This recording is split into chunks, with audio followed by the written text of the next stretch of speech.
conocido ya, así como el cuento del tío de las claves, los arriendos fantasmas. Uno a través de una plataforma o de un aviso arrienda un lugar, deposita, llega al lugar y se da cuenta que era todo parte de un engaño. Para evitar todo esto y mucho más, estamos con la abogada Lía Rojas, para quien quiero pedir un fuerte aplauso esta mañana. Lía, ¿cómo estás? Hola Lía, ¿cómo estás? Bienvenida a nuestro programa, ¿no? Bien, pues. Ahí Hola, está, ¿cómo el estás? chef Iván, ¿cómo está Lía? Gusto de saludarla. ¿Cómo estás, Mario?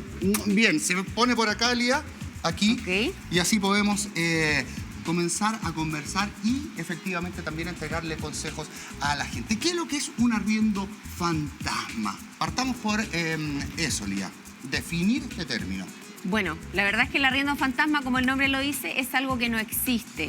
Un engaño a través del cual se estafa a una persona y se busca cobrarle un monto aparentando un negocio. Ajá. Es decir, esto es muy común ahora en el verano y es por eso muy importante tratar el tema, en donde a veces se ofrecen arriendos, sobre todo a través de internet, a través de distintas páginas, y resulta que se pide a veces un avance de dinero y cuando la persona llega al lugar resulta que no existe o no está o no contesta nunca más nadie.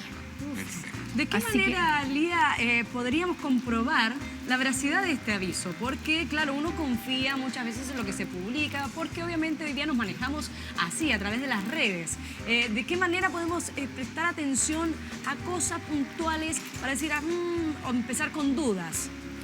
La verdad es que yo lo primero que recomendaría es que ojalá que esto se hiciera a través de algunas plataformas que existen. Ya en donde, establecidas. Claro, ya están establecidas, en donde uno ve que existe una marca detrás, es decir, destinadas para tal efecto. Ya que si yo lo hago a través de otra plataforma, es muy difícil para una persona lograr acreditar que efectivamente el que está arrendando o es dueño o tiene autorización del dueño, y para eso habría que pedir documentos como el título de dominio, la escritura, y que ya a mí me parece muy complejo, claro, como para un arriendo de verano, que lo que busca es siempre arrendar por un plazo muy corto. Lía, en el fondo esto funciona así. Hagamos el siguiente ejercicio. Llamo yo y digo, me quiero ir viernes, sábado y domingo a la playa. Entiendo que usted tiene una propiedad en arriendo. Sí, ¿cuánto vale diario?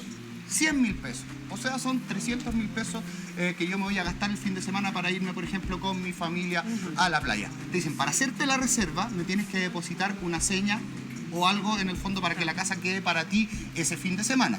Claro. Y ahí se pide generalmente el 50% del Puede avance. ser, puede ser, Puede sí. llegar hasta el 50%. Sí. Yo deposito esos 150.000 pesos, que es la mitad de lo que a mí me va a costar este fin de semana, y la persona a la cual con la cual yo me contacté desaparece. Ese vendría siendo un poco el modus operandi que tienen estas personas para estafar. Okay, Sí. usted siempre recomienda plataformas que me den ciertas garantías. Dentro de esas plataformas también me parece que hay arriendos fantasma. Aplicaciones, ¿no? ¿En qué me debo fijar? Porque hay algunas que tienen categorización, es decir, que en el fondo la misma marca te dice y hay comentarios de gente que la ha usado anteriormente. Eso ya me debería dar ciertas garantías de que efectivamente la propiedad existe. Claro, ojalá ver comentarios de alguien que haya utilizado la propiedad, haya dicho, bueno, tiene buena ubicación, está cercana a tal lugar, etcétera. Y también como recomendaciones, siempre, ojalá que esta reserva del monto no sea tan alta. O sea, ojalá que para tratar de cerrar el negocio sea un importe menor, que dé cuenta de que existe un compromiso, pero es muy riesgoso pagar por adelantado. Generalmente, lo que se recomienda es que al momento de la entrega se pague la mayor parte del arriendo, porque así yo me aseguro que voy a estar en el lugar, que ese lugar va a existir. 80-20 sería la proporción ideal. Yo creo que podría ser una buena Es proporción. decir, la seña o la reserva un 20%, cuando yo llego a la propiedad, conozco a la persona, cierro el negocio, El resto. el resto, el 80% restante. Claro, efectivamente, yo creo que esa es una buena recomendación, porque si no, la verdad es que estamos muy expuestos a sufrir algún tipo de estafa. Claro. Son muchas las personas que a veces ofrecen estas propiedades, que piden un pago por adelantado y que finalmente pasamos a una total estafa. Lía, tú lo decías, y bueno, en estos casos muchas veces no se hacen estos arriendos a través de plataformas ya establecidas, sino que, bueno, optan por, no sé, datos de Facebook Aviso o algún en el otro diario. medio, avisos en el diario. En el caso de que esto ocurriera, que hago la reserva de esa propiedad y la persona desaparece, ¿a quién debo recurrir yo? Porque no hay ningún respaldo que me avale. Claro. ¿Qué tengo que hacer en ese caso?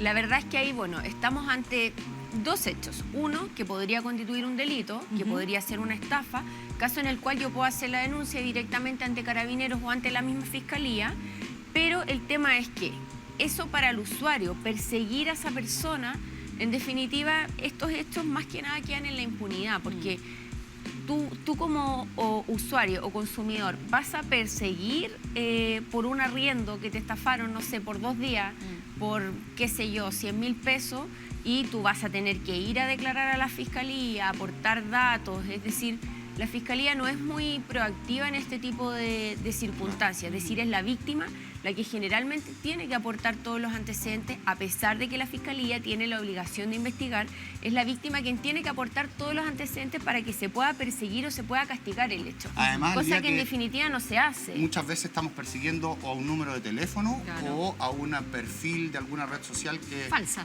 O sea, que un avatar de un, qué sé yo, cualquier cosa, falso. Entonces, Claro. más encima, no tenemos tampoco bien identificado quién es la persona que nos estafó, porque él va a hacer todo lo posible para O te va a dar un nombre falso. para poder despistarte. Es Efectivamente. difícil llegar a la persona con la cual hicimos el trato.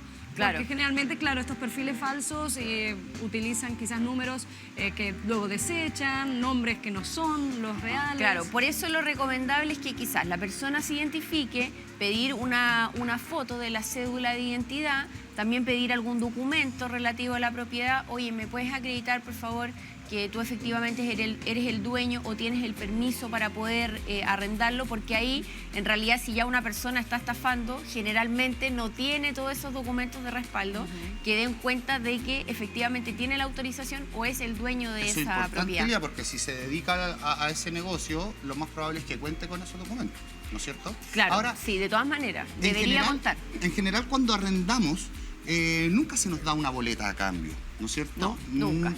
Tal vez hay algún contrato, pero no sé si es en la gran mayoría de los casos. Hay personas incluso que te dan el vale por, el mismo Sí. con el que te mandan a Eso a todavía cambiar se el usa. completo en las ¿Verdad? kermés. Todavía Eso se mismo usa, se todavía ocupa se el usa. vale por. ¿Qué validez tiene un vale por o efectivamente un contrato que no sea legalizado en una notaría? Tiene toda la validez, ¿ya? Porque el contrato de arriendo es un contrato consensual, es decir, se perfecciona solo por el acuerdo de las partes. ¿Estamos de acuerdo? Ok, nos damos la mano, el contrato quedó perfecto y nace a la vida del derecho. Por lo tanto, este comprobante que se entrega, como dices tú, el vale por, que todavía es muy utilizado en el tema de los arriendos, te sirve efectivamente para acreditar que tú pagaste, ¿ya? Y eso en el futuro te puede servir para una acción judicial, ¿ya? Aunque sea un papel muy básico, te puede servir para una acción judicial que tú efectivamente pagaste y no se te entregó el arriendo en condiciones y tú solicitar el reembolso de ese dinero. Es decir, esos documentos son válidos y siempre es bueno tener estos medios de prueba que consten por escrito, ya sea el vale por o un mensaje de texto o el mismo contrato que se firmó. Lía, ¿tú recomiendas las aplicaciones? ¿Tú recomiendas para poder arrendar y en el fondo garantizar en algún punto de que lo que yo estoy, el negocio que estoy haciendo tenga validez? ¿La aplicación tiene alguna responsabilidad legal si es que de alguna manera falla el negocio, por decirlo así? Tiene la Porque ellos responsabilidad. ganan plata, ¿no es cierto? Claro. O sea, ellos te cobran ellos- una comisión, claro. es decir, son un intermediario y efectivamente tiene responsabilidad. Ahora el tema es cómo yo hago efectiva esa responsabilidad.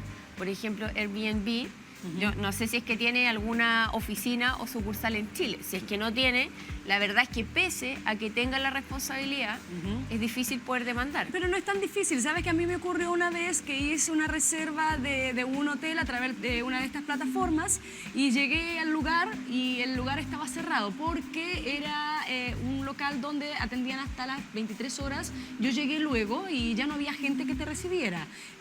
Llamé al número que decía en la aplicación y respondieron y me hicieron el reintegro del dinero.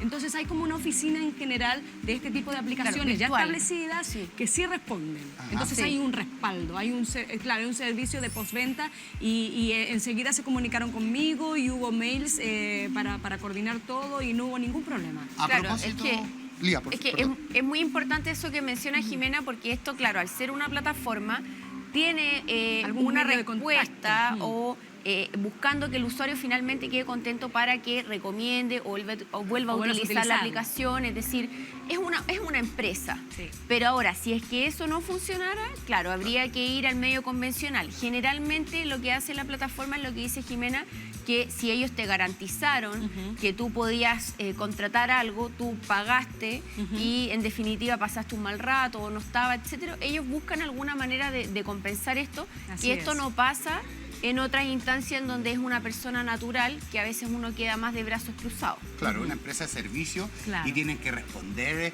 finalmente a eso. Hace muy pocos días apareció un artículo en un medio de circulación nacional que hablaba de que en Pucón se restringió el arriendo a través de estas plataformas. Es más, si uno quiere arrendar su casa, tiene que tener giro que corresponda precisamente, no sé si a hotelería, pero Claro. algún tipo de giro que respalde en el fondo la actividad de arrendar propiedades. ¿Qué te parece y qué es lo que están tratando de resguardar a través de esta medida? Bueno, la verdad es que me parece mal, ¿ya? Lo que se ha buscado a través de esta ordenanza es limitar todos estos arriendos que se hacen precisamente a través de las plataformas o a través de Facebook o de manera particular, sin ninguna plataforma. Claro. Lo que se busca es que exista solamente un arriendo solo por parte de personas que estén destinadas a realizar esa actividad, o sea, solamente comerciantes que estén registrados en Cernatur, y prohibir al resto, digamos, de Esta los, posibilidad de poder los arrendar, usuarios quizás. la posibilidad de poder arrendar. Pero esa norma tiene un inconveniente que, como es una ordenanza municipal, pugna con otra serie de normas que están establecidas y que tienen un rango mucho mayor.